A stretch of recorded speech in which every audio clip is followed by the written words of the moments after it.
CH30 Swati का सच सामने आना। जैक वीडियो दिखाए इन्हें, जरा इन्हें भी तो पता चले कि इन्होंने क्या खोया है। रिचर्ड कहते हैं और वहां से चले जाते हैं। जैक तुरंत एक गार्ड की हेल्प से वहां एक पर्दा सेट करता है और उसके सामने एक डिवाइस रखकर एक वीडियो प्ले कर देता है। सबकी नजरें उस वीडियो के ऊपर टिकी हुई थी। ये वीडियो 4 साल पहले की थी, जब स्वाति, ख्याति और आरव, जो कि एक 4 साल का बच्चा था, तीनों पटेल मेंशन के बने बैकयार्ड में खेल रहे थे। आरव ख्याति के दूर के मासी का बेटा था। अरे अब मेरी बारी है, चलो स्वाति और आरव तुम दोनों छुप जाओ, मैं तुम्हें ढूंढूंगी, ख्याति कहती है। इस वक्त एक पुराना फ्रॉक पहनी हुई थी। ख्याति पेड़ के साइड मुंह करके खड़ी हो जाती है और काउंट करने लगती है। स्वाति और आरव भाग रहे थे और तभी स्विमिंग पूल के पास आकर दोनों खड़े हो जाते हैं। आरव, तुझे पता है इसके अंदर छुपने का बहुत अच्छी जगह है, स्वाति पुल की तरफ इशारा करते हुए कहती है। नहीं, मैं नहीं जाऊंगा, इधर पानी है और आरव के पानी से डर लगता है, आरव कहता है। अरे चल, तो स्वाति उसे पानी की तरफ सीढ़ियों से उतारने लगती है, जिसका आरव विरोध कर रहा था। स्वाति जबरदस्ती उसे पानी में उतार देती है और खुद बाहर आ जाती है। आरव के बच्चे, तेरी वजह से आज मुझे डैड ने डांटा था, अब ना रहेगा तू और ना पड़ेगी मुझे डांट। वो वहां खड़ी होकर हंसने लगती है। तभी ख्याति दौड़ते हुए आती है और बिना सोचे समझ पानी में कूद जाती है। वो जैसे तैसे आरव को पानी से बाहर निकालने की कोशिश कर रही थी और स्वाति वहां से गायब हो चुकी थी। उसके बाद हॉस्पिटल का वीडियो चलता है, जहां आरव बेड पर लेटा हुआ था और स्वाति उसके वेंटिलेटर मशीन में कुछ छेड़छाड़ कर रही थी, जिससे आरव की हालत खराब हो रही थी और स्वाति हंस रही थी। ख्याति वहां भी आ जाती है और वो स्वाति को धक्का देकर उस मशीन में कुछ करने लगती है। थोड़ी देर बाद एक और वीडियो चलता है, जो शायद किसी पार्टी का था, जिसमें ख्याति एक नॉर्मल सी ड्रेस पहनकर एक जगह बैठी हुई थी। स्वाति किसी बूढ़े से उसके तरफ इशारा करके बात कर रही थी। अंकल, आपको वो मिल जाएगी, लेकिन बदले में आपको मेरी एक बात माननी होगी। आप मुझे 10 लाख रुपए देंगे, वो भी कैश। वो आदमी रेडी हो जाता है। स्वाति ख्याति के पास एक ड्रिंक लेकर आती है, जो दिखने में तो नॉर्मल थी, लेकिन असल में वो शराब थी। ख्याति नहीं पीना चाहती, लेकिन वो पी लेती है और थोड़ी देर बाद उसका सिर घूमने लगता है। स्वाति उसे अपने साथ संभालते हुए ले जाती है और उसके रूम में न छोड़कर अपने रूम में छोड़ती है और फिर थोड़ी देर बाद दिखता है कि ख्याति जैसे तैसे खुद को संभालते हुए अपनी रूम की तरफ बढ़ जाती है, जबकि उसी रूम में स्वाति लड़खड़ाते हुए आती है। उसके हाथों में शराब की बोतल थी। उसके ठीक पीछे 3 बुढ़े आते हैं। ये सब देखकर सभी लोग शॉक्ड हो जाते हैं। पटेल फैमिली को तो जैसे होश ही नहीं था। तभी उन्हें स्कूल की वीडियो दिखाई जाती है, जहां सीढ़ियों पर स्वाति और उसके फ्रेंड्स ख्याति को बुली कर रहे थे और उसे सीढ़ियों से धक्का दे देते हैं। ख्याति नीचे गिर जाती है। थोड़ी देर बाद स्वाति वहां आती है और अपने सिर के हल्के से दीवार में लड़ाकर वहीं बेहोश होने का नाटक करने लगती है। ये सब देखकर स्वाति को तो जैसे होश ही नहीं था। उसके मन में बस यही चल रहा था कि अब क्या होगा। पटेल फैमिली के आंखों से आंसू रुकने का नाम ही नहीं ले रहा था। उन्हें याद आता कि कैसे स्वाति ने कहा था कि ख्याति आरव को मारना चाहती है। कैसे उसने पार्टी वाली सुबह उन्हें बताया कि ख्याति के रूम में 3 अनजान लोग हैं और घरवाले उन्हें वहां से निकलते देखे तो मान गए और ख्याति को क्या कुछ नहीं कहा। उन्हें याद आता है वो दिन जब स्कूल हुए एक्सीडेंट का पता चला था, तो कैसे स्वाति ने कहा था कि ख्याति उसे बुली कर रही थी और उसने उसे सीढ़ियों से नीचे धक्का दिया। घरवाले उसकी बात मान भी गए थे। स्वाति ये देखकर डर जाती है और धीरे धीरे शीतल जी के पास आकर कहती है, .mom .dad, ये वीडियो झूठ है, मैंने ऐसा कुछ भी नहीं किया था, ये लोग मुझे फंसा रहे हैं। वो रो रही थी, लेकिन किसी को सुनाई नहीं दे रहा था, क्योंकि ये सभी लोग अपनी अपनी यादों में डूबे हुए थे। तब तक वहां एक और फैमिली आ गई थी और ये थी शीतल जी की मायके की family, Agarwal family. Agarwal family में मिसेस रागिनी अग्रवाल उनकी मां थी, भाई परितोष अग्रवाल, भाभी सुमन अग्रवाल और उनके एक बेटे और बेटी, अक्षय और साक्षी। इन दोनों की उम्र ख्याति से बड़ा था और लेकिन साक्षी की उम्र हर्षित और अर्पित से छोटा था। ये सब देखकर दोनों भाई बहन के चेहरे पर स्माइल आ जाती है। स्वाति ये सब देखकर और बेचैन हो जाती है और अपने भाइयों के पास जाकर कहती है, भाई भाई सच में मैंने ऐसा कुछ नहीं किया, ये सब झूठ है, ये लोग मुझे फंसा रहे हैं। इन्होंने इस वीडियो को जरूर एडिट किया है और आप सबको दिखा रहे हैं ताकि आप लोग मुझसे नफरत करने लग जाओ। मैंने सच में कुछ नहीं किया है। वो हर्षित को छूने वाले होती हैं कि हर्षित उसे खुद से दूर झटक देता है और गुस्से से कहता है, डोंट टच मी, तू इतनी गिर सकती है, हमने कभी सोचा भी नहीं था। तूने हम सबसे झूठ बोला और हमें हमारी ही बहन के खिलाफ कर दिया। तू इतनी घटिया कैसे हो गई? नहीं नहीं भाई, मैंने सच में ये सब नहीं किया। वो रोते हुए कहती है, मत कह मुझे भाई, तेरे मुंह से ये शब्द भी मुझे गाली के जैसा लग रहा है। हर्षित गुस्से से कहता है। वो अर्पित के पास जाती है और उसके हाथों को पकड़कर कहती है, भाई आपको मेरी बातों पर यकीन है ना? आप जानते हैं न मैं एशिया कुछ नहीं कर सकती हूँ, ये लोग मुझे फंसा रहे हैं। मॉम डैड, मैंने सच में कुछ नहीं किया, लेकिन पटेल फैमिली के किसी के भाई सदस्य के मुंह से कोई वर्ड नहीं निकल रहा था। आप लोग मेरी बातों का बिलीव करिए, मैंने कुछ नहीं किया है, सच में मैंने कुछ नहीं किया है। स्वाति रोते हुए कहती है। उसके आंखों से लगातार आंसू बह रहे थे, जिसे देखकर विजय जी और शीतल जी को बुरा लगता है। ओके चल, हम तेरी बात मान लेते हैं कि ये वीडियो झूठी है, शायद इन्होंने एडिट किया हो, लेकिन इतने लोगों के सामने हमारी इज्जत का तमाशा बना उसका क्या? एक और बात, इन्हें कैसे पता कि हमारे घर में कहाँ कहाँ कैमरा है? इन्हें तो मान ले कि इस वक्त की सारी बातें पता है, लेकिन आरव 4 साल पहले दिखता कैसा था ये इन्हें कैसे मालूम? क्योंकि सबको पता है कि आरव को कैमरा से कितना डर लगता है। आज तक किसी ने भी उसकी कोई तस्वीर नहीं ले पाई, फिर ये आरव के फेस को कैसे एडिट कर सकते हैं? हर्षित पूछता है। वो मुझे नहीं पता भाई, लेखी सच में मैंने ऐसा कुछ नहीं किया। जरूर इन्हें इनके बारे में ख्याति ने बताई होगी, उसे सब पता है। वो मुझसे नफरत करती है न, इसलिए ऐसा कर रही है। स्वाति कहती है। यार बात तो आज क्लियर हो ही जाएगी, घर चलो सब लोग, हर्षित कहता है। सभी वहां से जाने लगते हैं सिवाय हर्षिता के, वो वहीं बैठी रहती है। हर्षी तुम भी घर चलो, हर्षित कहता है। कौन सा घर मिस्टर पटेल? हर्षिता पूछती है। मैं पटेल की बात कर रहा हूँ हर्षी, हर्षित कहता है। ओह पटेल मेंशन, आप मुझे वहां आने के लिए बोल रहे हैं? क्या दिखाने के लिए? ये दिखाने के लिए कि कैसे आपकी उस मिस्ट्रेस ने आपके साथ होली सेलिब्रेट करने के लिए तैयारियां किया है, या फिर ये दिखाने के लिए कि कैसे हो मेरे ही रूम मेरे ही बेड पर आपके साथ रोमांस करने वाली हैं? क्या दिखाएंगे बोलिए ना? हर्षिता कहती है। देखो हर्षी, ऐसा कुछ नहीं है, प्लीज तुम और तमाशा मत करो और घर चलो, हर्षित कहता है। घर तो जरूरी जाऊंगी, कुछ जरूरी काम भी तो बाकी है ना। चलिए मिस्टर पटेल, इतना कहकर हर्षिता वहां से चली जाती है। उनके जाते ही वीरांश की आंखें गुस्से से लाल हुई थी, वो और हो जाती है। वो तुरंत किसी को मैसेज करता है और कहता है, बहुत शौक है न तुम्हें मेरी सनशाइन को रुलाने का, अब देखो मैं क्या करता हूँ। उसके चेहरे पर एक डेविल स्माइल थी।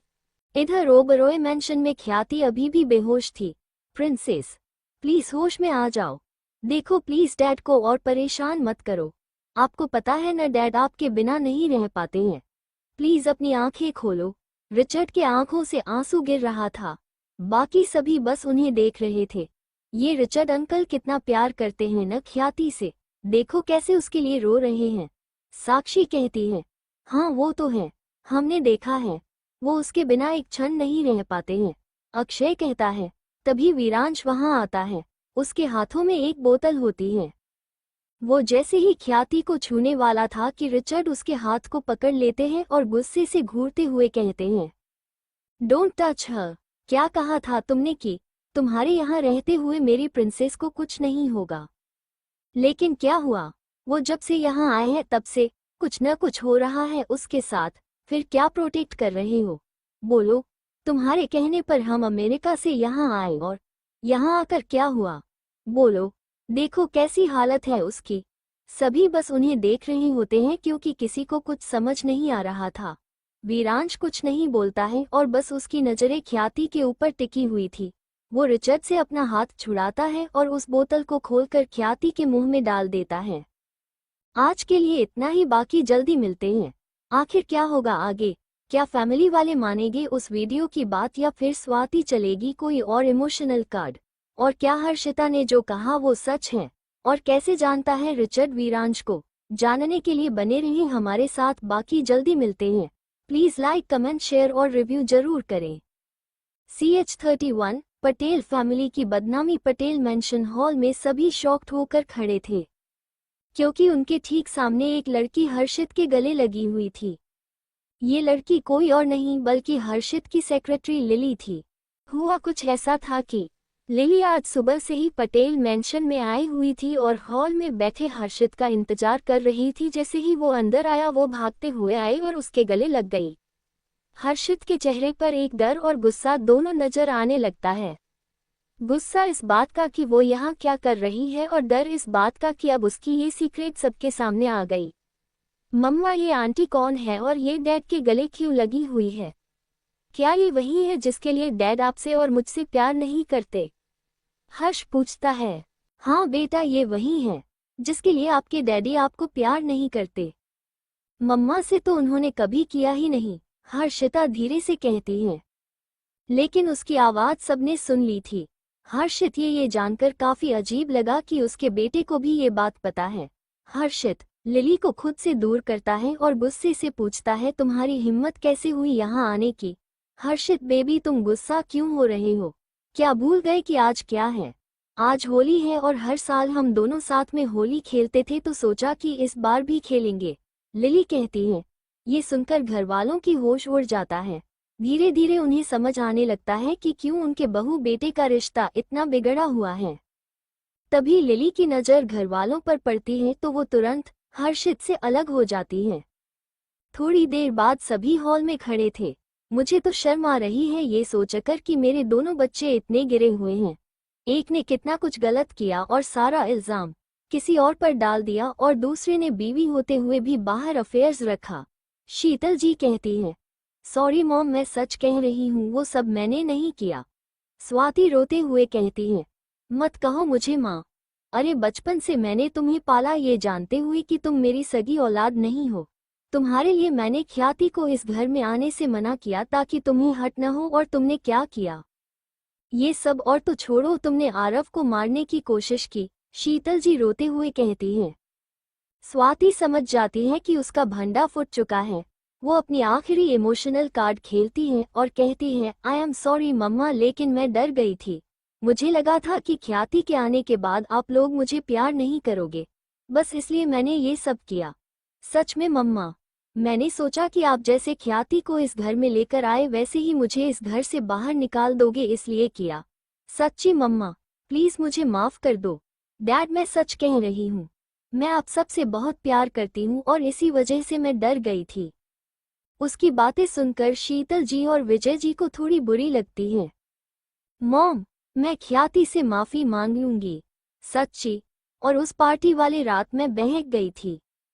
किसी ने मुझे कॉल करके धमकी दी थी, अगर मैं वो सब नहीं करूंगी तो वो लोग आप सबको मार डालेंगे। सच्ची मम्मा, स्वाति रोते हुए कहती हैं। ये सुनकर उसके दोनों भाई और मॉम डैड हैरान हो जाते हैं। वो लोग उसे कुछ नहीं बोलते। तभी वहां एक आदमी आता है और एक लिफाफा उन्हें देते हुए कहता है, हर्षित सर, ये आपके लिए आया है। ये देखकर हर्षित वो लिफाफा ले लेता है और खोलकर देखता है तो उसमें एक कागज होता है।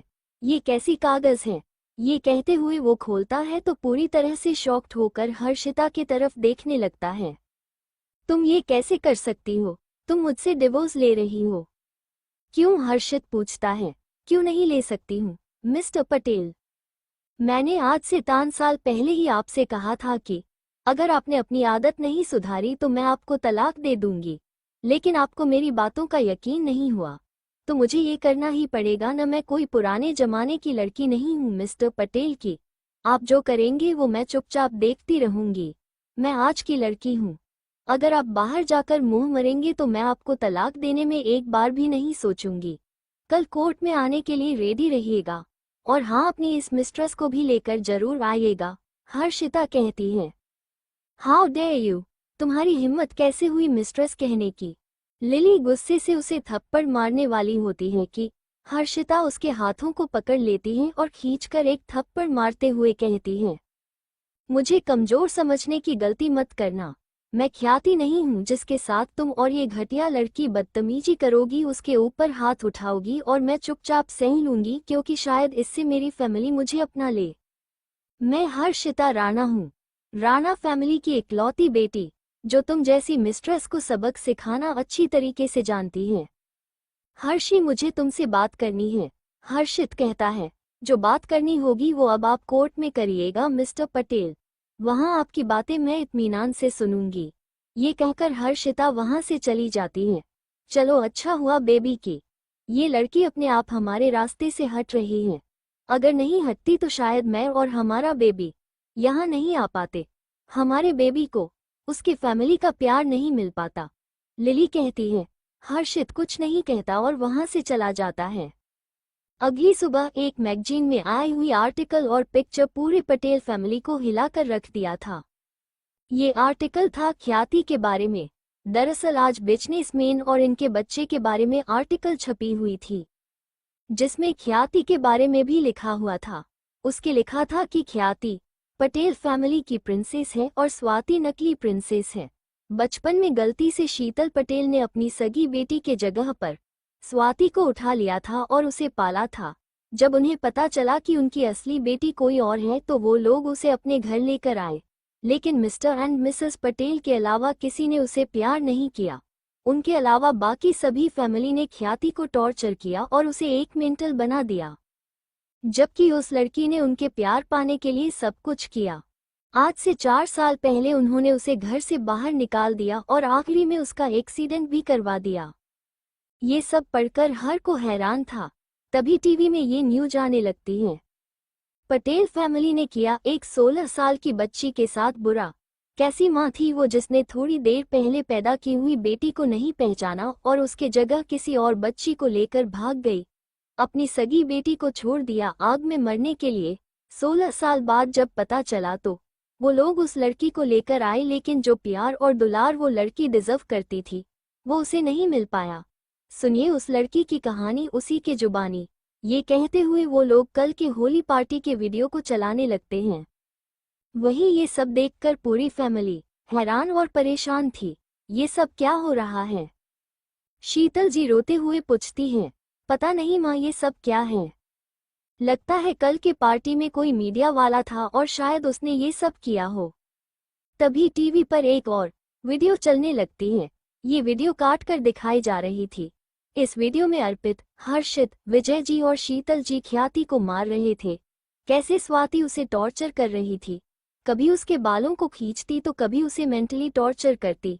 ये सब देखकर अब तो पूरी फैमिली के साथ साथ स्वाति के चेहरे के रंग उड़ चुका था।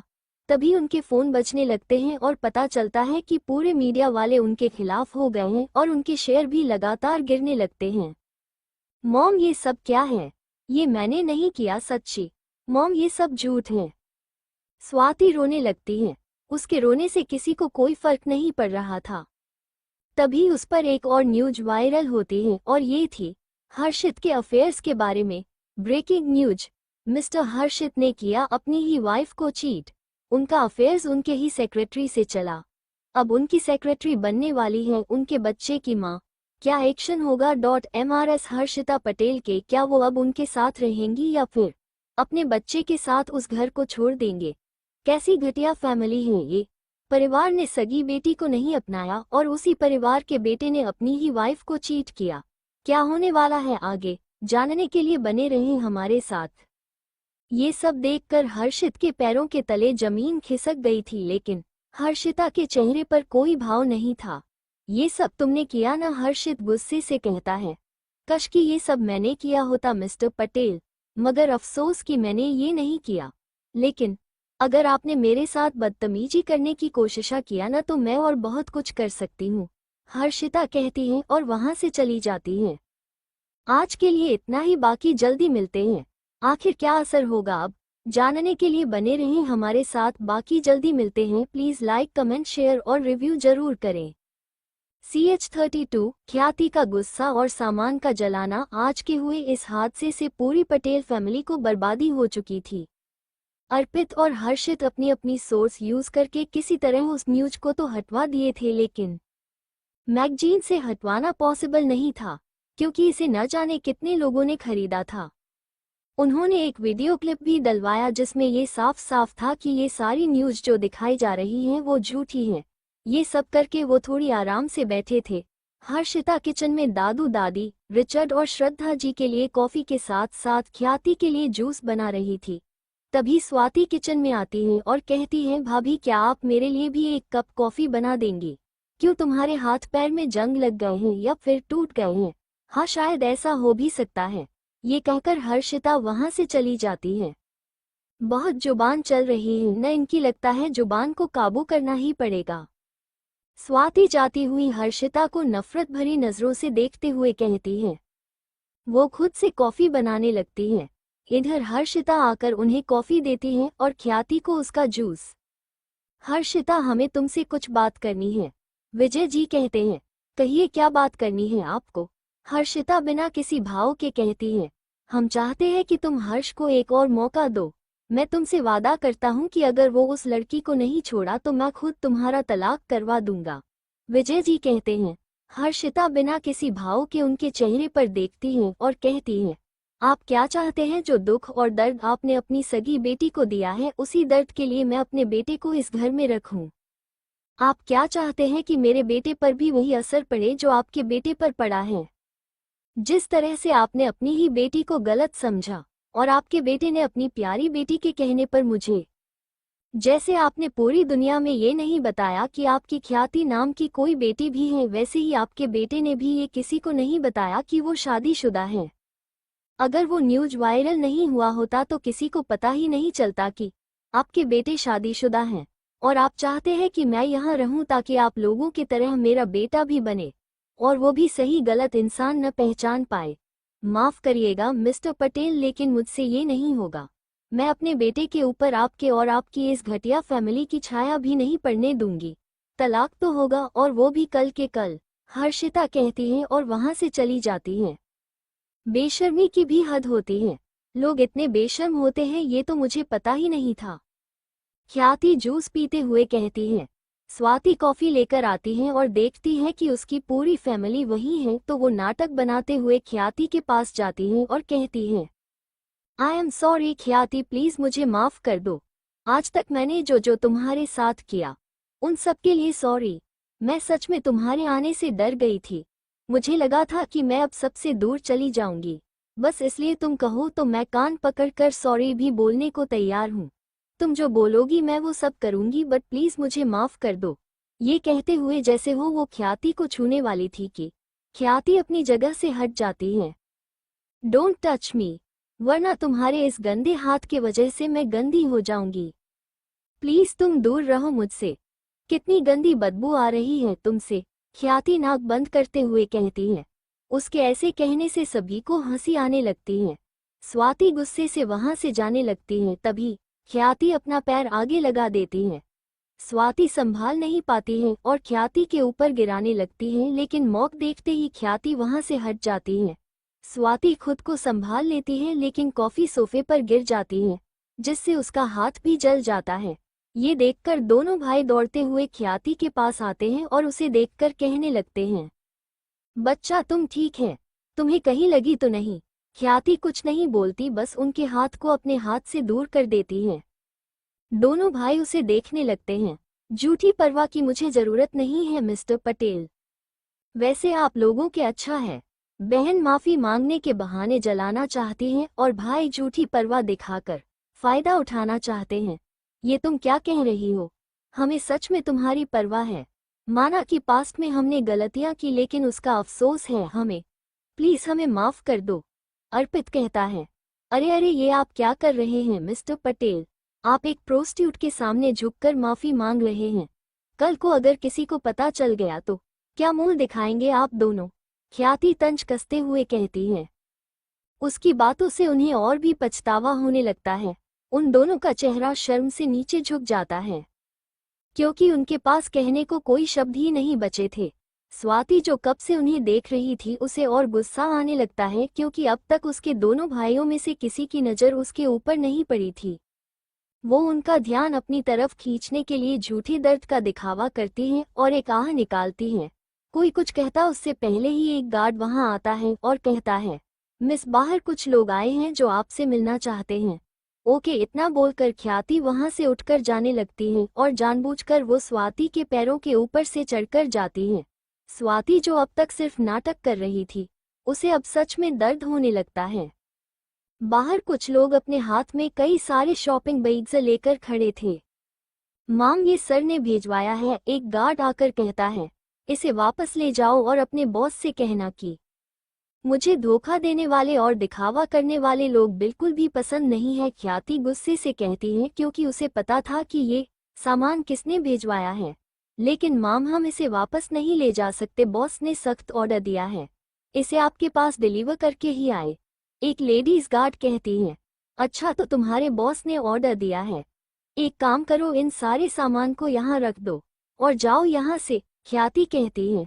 लेकिन माम, एक लड़की कुछ कहने वाली होती है कि ख्याति उसे घूरकर देखती है।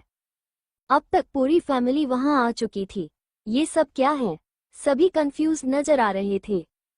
गार्ड सामान को वहीं रख देते हैं। ख्याति अपनी मेड की तरफ देखती है तो मेड हाँ में सिर हिलाकर वहां से चली जाती है और कुछ देर बाद जब आती है तो उसके हाथ में एक पेट्रोल का डिब्बा और मैच स्टिक था है। वो ख्याति को पेट्रोल वाला डिब्बा दे देती है। ख्याति उस डिब्बे को नीचे रखती है और एक एक करके उन बैग्स में से सारे सामान को बाहर निकालकर फेंक देती है। उन सामान को देखकर पूरी फैमिली हैरान थे क्योंकि वो सारे सामान लिमिटेड थे। ख्याति उन सामान के ऊपर पेट्रोल छिड़क देती है और फिर उसमें आग लगा देती है। वो उस धधकती हुई आग को देखते हुए कहती है, कह देना अपने बॉस से, इसी आग की तरफ मेरे सीने में आग धधक रही है, उनके दिए धोखे से। कह देना ये आग तो कुछ देर में शायद बुझ जाए, लेकिन ये आग शायद ही शांत होगी। और एक बात उनसे जरूर कहना कि ख्याति की वैसे इंसान बिल्कुल भी पसंद नहीं जो रिश्तों को मजाक बनाते हो। इतना कहकर वो वहां से चली जाती हैं। वो सारे गार्ड भी वहां से चले जाते हैं सिवाय एक को छोड़कर, क्योंकि वो किसी को वीडियो कॉल करके ये नज़ारा दिखा रहा था। थोड़ी देर बाद सभी हॉल में बैठे हुए थे। दादू अपने सिर पर हाथ रखते हुए कहते हैं, ये लड़की इतनी गुस्से वाली क्यों है? अरे, जब वो गुस्सा इंसान से थी तो सामान को जलाकर क्या मिला? करोड़ों के सम्मान को उसने यूं ही जला दिया। ये तो कम है पापा। एक बार तो इसे इतना गुस्सा आया था कि इसने 100 करोड़ रुपए जो कैश थे उन्हें ही जला दिया। श्रद्धा जी कहती हैं। ये सुनकर पटेल फैमिली तो शॉक्ड हो जाती है। इतना ही नहीं, इसका गुस्सा इतना हाई है कि ये किसी की जान भी ले सकती है। जैसे इसने कुछ साल पहले अमेरिका में एक शातिर अपराधी जो लड़कियों को बेचने का काम करता था और भी कई सारे इलीगल काम करता था, इसे इसने गुस्से में बॉम्ब से उड़ा दिया। श्रद्धा जी कहती हैं, ये इतनी डेंजरस कैसे हो गई? 4 साल पहले तो काफी शांत थी। दादी पूछती हैं, ये सब इसके इस घर में आने के बाद से शुरू हुआ है माँ। जब हम इसे एक्सीडेंट के बाद अमेरिका लेकर गए थे तो वहाँ डॉक्टर ने बताया कि ये फिजिकली और मेंटली दोनों वीक हैं। अगर ये उस जगह पर कुछ दिन और रहती तो शायद एक मेंटल पेशेंट बन जाती है। इसे सुधारने के लिए हमने काफी मेहनत किया है और इन सब में रिचर्ड ने मेरा हमेशा साथ दिया है। उन्होंने कभी भी इसे गैर नहीं माना, हमेशा इसे अपनी बेटी माना। श्रद्धा जी कहती हैं। ये सब सुनकर विजय जी और शीतल जी के आंखों से आंसू बहने लगते हैं। उन्हें याद आने लगता है कैसे उन्होंने छोटी सी छोटी बात पर उसे हर्ट किया। आज के लिए इतना ही, बाकी जल्दी मिलते हैं एक नए चैप्टर के साथ। आखिर किसने भेजे थे वो सामान और क्या होगा आगे जानने के लिए बने रहें हमारे साथ। प्लीज़ लाइक, कमेंट, शेयर और रिव्यू जरूर करें। गाइस, क्या मुझे अपनी व्हाट्सएप चैनल बनानी चाहिए? आप सभी मुझे सजेस्ट करें। और क्या मैं स्वाति को जल्दी से एक्सपोज कर दूं या फिर धीरे धीरे, ताकि पटेल फैमिली भी ऐसे घुट घुट कर मरे और ख्याति उन्हें माफ न करे। CH33, मैं तुम्हारा मर्डर कर दूंगी। जब से ख्याति ने कपड़े जलाए थे तब से ये काम रोज होने लगे थे। इनफैक्ट दिन भर में 4 से 5 बार भी ये काम होते थे। दिन में कभी खाना तो कभी पानी, कभी आइसक्रीम, कभी ज्वेलरी, कपड़े, ये सारे चीजें हर रोज आती थी और हर रोज ख्याति उसे या तो जला देती थी या फिर उसे किसी को दान में दे देती थी। लेकिन आज तो हद हो गया। जब वो घर के गार्डन में बैठी हुई थी तभी वहां एक रेंज रोवर गाड़ी आकर रुकती है और उसमें से एक ड्राइवर बाहर निकल कर आता है। वो आगे जाकर कहता है, मिस ख्याति, ये बॉस ने आपके लिए भेजवाया है। इतना बोलकर वो गाड़ी को देकर वहां से चला जाता है। ख्याति गुस्से से उस चाबी को घूरती है और फिर घर के अंदर चली जाती है। इधर उसके जाने के तुरंत बाद स्वाति, हर्षित और अर्पित के साथ कहीं बाहर से अंदर आती है। जैसे ही उसकी नज़र उस गाड़ी पर पड़ती है, वो भागते हुए उसके पास जाती है और उसके चारों तरफ घूम घूम के देखने के बाद वो खुशी से कहती है, वाओ भाई, आपने ये गाड़ी मेरे लिए खरीदी है ना? और आप मुझे सरप्राइज देने वाले थे, इसलिए आपने इस गाड़ी को वहां खरीदने से मना कर दिया था। थैंक यू भाई, मुझे आपकी ये गिफ्ट बहुत पसंद आई, सच्ची। अब आप जल्दी से ये चाबी मुझे दे दो, मैं एक टेस्ट ड्राइव कर लूं।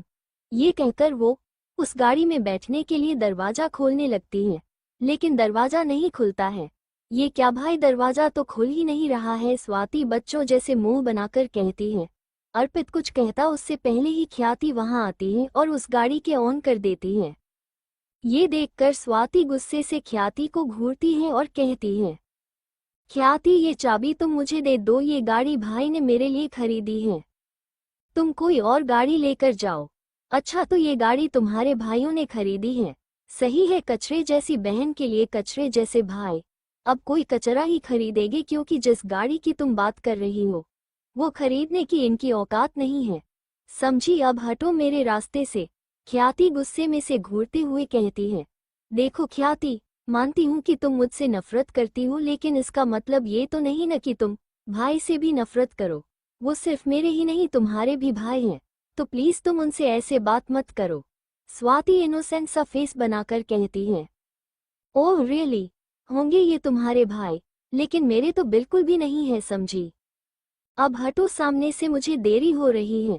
ख्याति गुस्से से कहती है, लेकिन ख्याति, ये गाड़ी भाई ने मुझे गिफ्ट दी है, इसे मैं तुम्हें नहीं लेने दूंगी। अगर तुम्हें चाहिए तो ठीक है, मैं तुम्हें ये गाड़ी दे दूंगी, लेकिन बदले में तुम भाई को माफ कर दोगी। स्वाति कहती है, ओह रियली, तुम्हें ऐसा लगता है कि ख्याति जैक्सन की माफी इतनी सस्ती है कि एक गाड़ी के बदले मिल जाए? ख्याति जैक्सन की माफी मिलना तुम्हारे औकात से बाहर है। अगर तुम 10 जन्म भी ले लो न तो भी नहीं मिल सकती, समझी? अब हटो, ये कहकर ख्याति स्वाति को खींचते हुए साइड कर देती है, लेकिन स्वाति गिरने का नाटक करती है और नीचे गिर जाती है। ख्याति, तुम ऐसे कैसे कर सकती हो मेरे साथ? स्वाति नाटक करते हुए कहती है, हो गया तुम्हारा, अगर नहीं तो कोई नहीं, मेरी गाड़ी में गुण है, कहो तो अच्छे से चोट लगा दूं।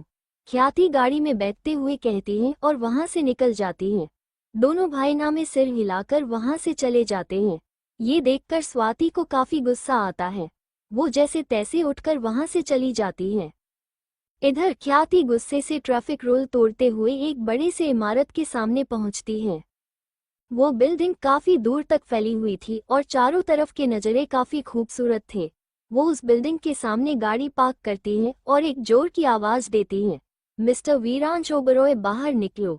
ख्याति ने अभी भले ही मास्क पहनी हुई थी, लेकिन वहां के गार्ड उसे पहचान गए थे और इसलिए वो कुछ बोल नहीं रहे थे।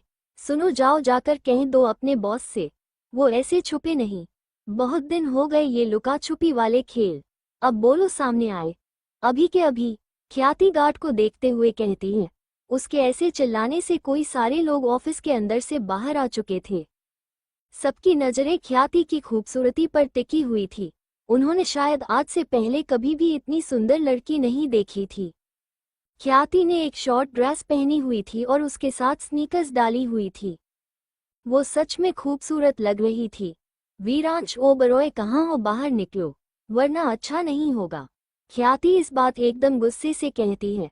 तुरंत है कि वीरांश वेद के साथ बाहर आता है, क्योंकि वेद उसका असिस्टेंट था। वेद को वहां देखकर ख्याति कोई रिएक्शन नहीं देती है, बल्कि उसकी नजरें वीरांश के ऊपर टिकी हुई थी, जो उसे प्यार भरी नजरों से देख रहा था। ये देखकर ख्याति को और गुस्सा आता है और वो तुरंत उस गाड़ी के डिक्की से पेट्रोल निकालती है और उसके ऊपर छिड़कने लगती है। ये देखकर वेद आगे जाने वाला था कि वीरांश उसे रोक देता है और खड़े रहने को बोलता है। वेद वहीं रुक जाता है। ख्याति उस गाड़ी में आग लगा देती है और घूरते हुए कहती है, आइंदा से मुझे परेशान करने की कोशिश मत करना, वरना उस पूरी बिल्डिंग में आग लगा दूंगी, समझे। ख्याति वहां से जाने लगती है, लेकिन अभी उनसे 2 कदम ही बढ़ाए थे कि कोई उसे खींचकर अपनी तरफ कर लेता है। छोड़ो मुझे, ख्याति गुस्से से चिल्लाती है। वहां खड़े सभी एम्प्लॉय डर से ये भयानक नजारा देख रहे थे। वीरांश अब तक ख्याति को लेकर वहां से जा चुका था।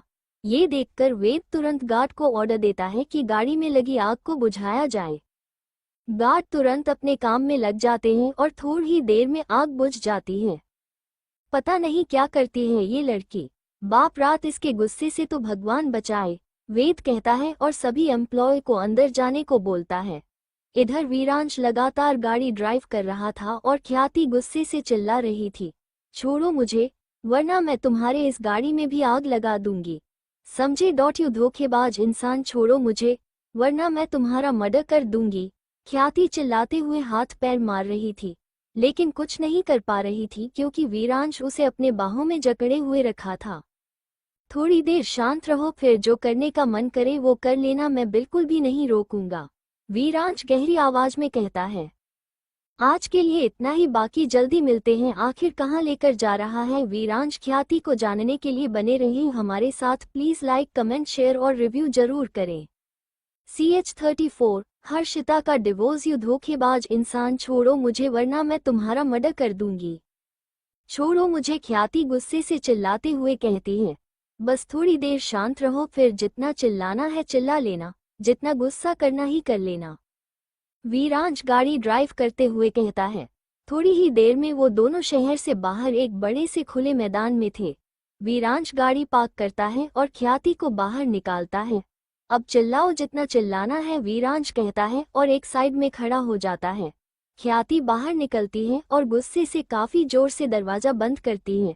क्यों लाए हो मुझे यहाँ, ख्याति गुस्से से पूछती है।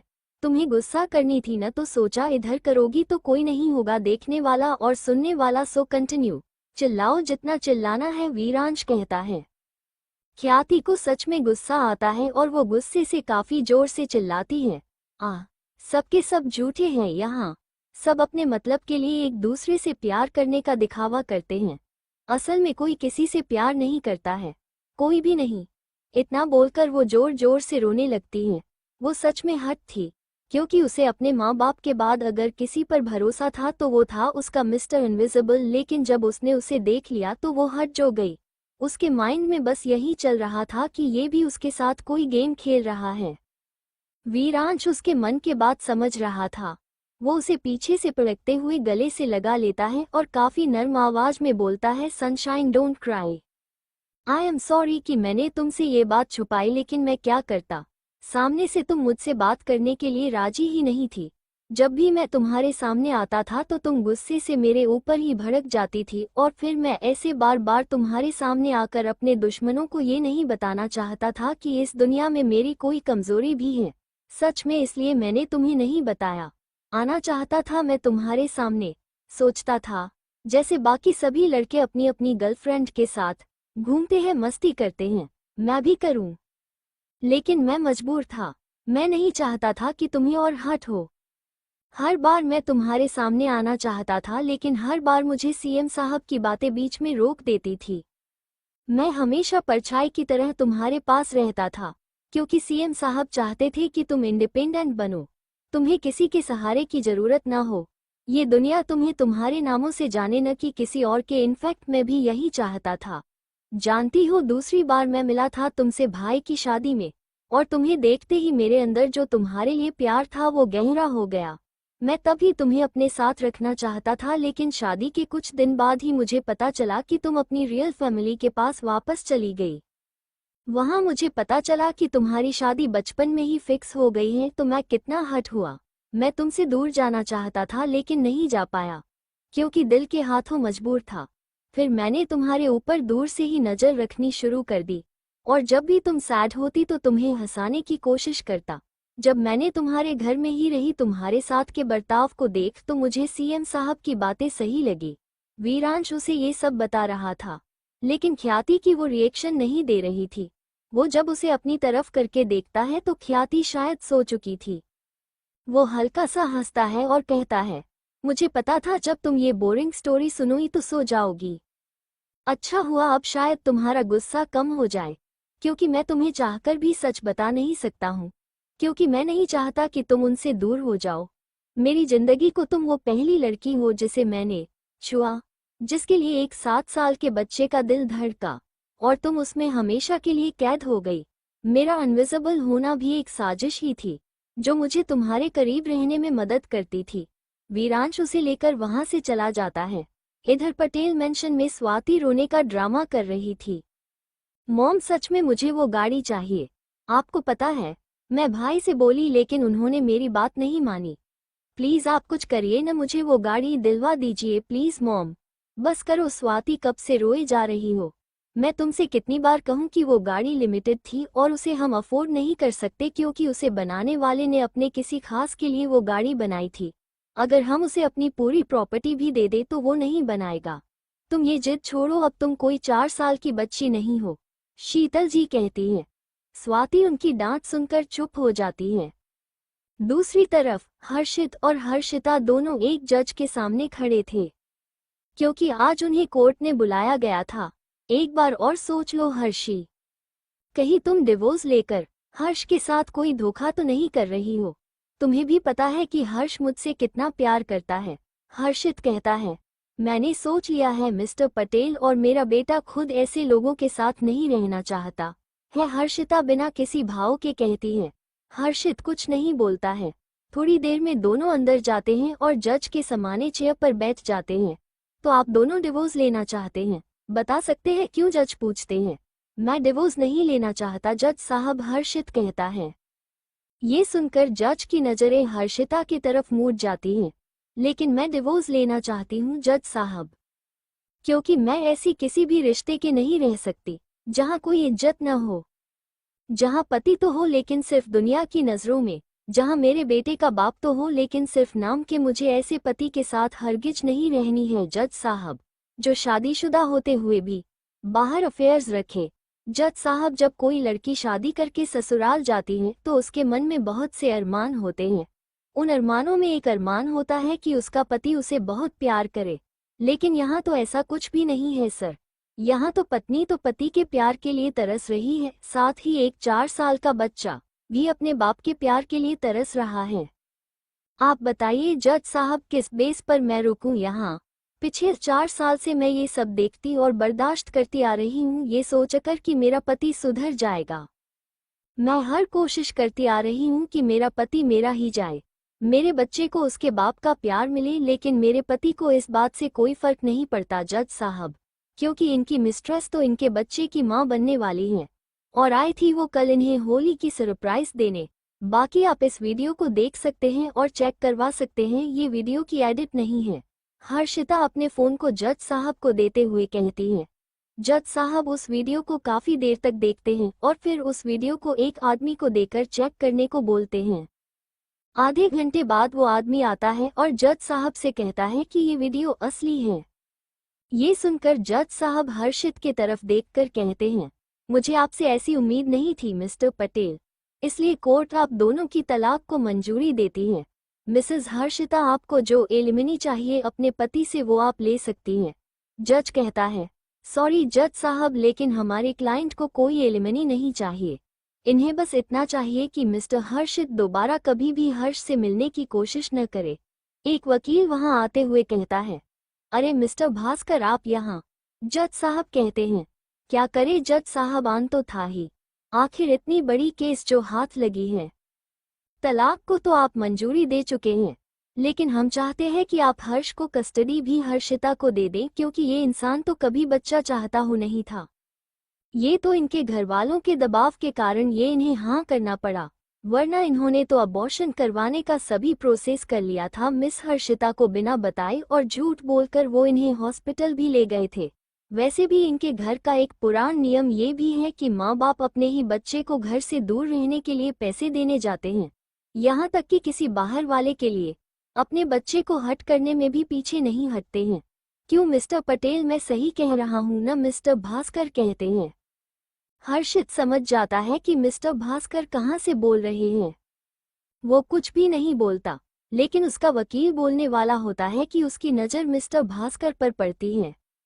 मिस्टर भास्कर अपने कोट के अंदर रखे हुए गुण पर इशारा करते हैं, जिससे वो डर जाता है और कुछ नहीं बोलता है। मिस्टर भास्कर वहां कई सारे सबूत लाकर पेश करते हैं और फिर जज परमानेंट हर्ष की कस्टडी हर्षिता को दे देता है। हर्षिता जज को थैंक यू बोलकर बाहर आती है और मिस्टर भास्कर को भी थैंक यू बोलती है। अरे मुझे थैंक यू बोलते की कोई ज़रूरत नहीं है हर्षिता, अगर तुम बोलना ही चाहती हो तो जाकर अपनी फ्रेंड को बोलो, आज उसके वजह से हो तो मैं यहाँ हूँ, मिस्टर भास्कर कहते हैं। मेरी friend, you means KJ, Harshita कहती है।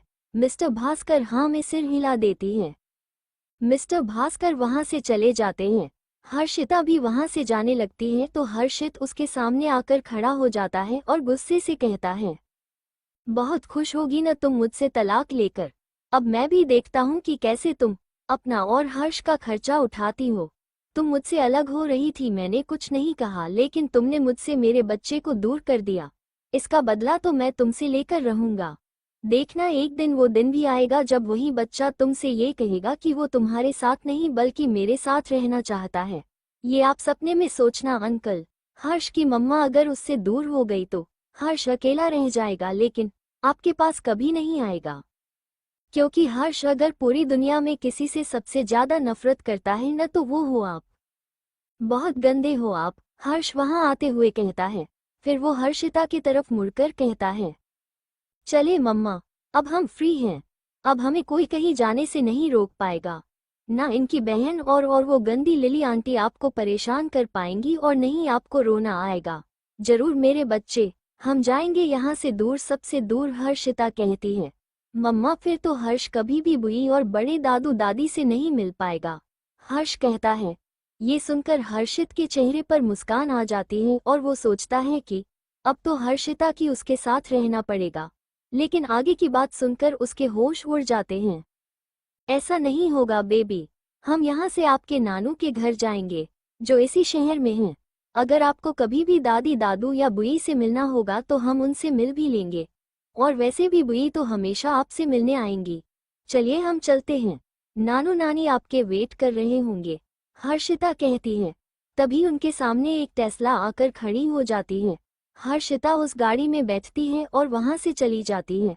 उसे जाता देख हर्षित के आंखों से आंसू गिरने लगता है। आज के लिए इतना हो, बाकी जल्दी मिलते हैं। क्या होगा आगे जानने के लिए बने रहे हमारे साथ।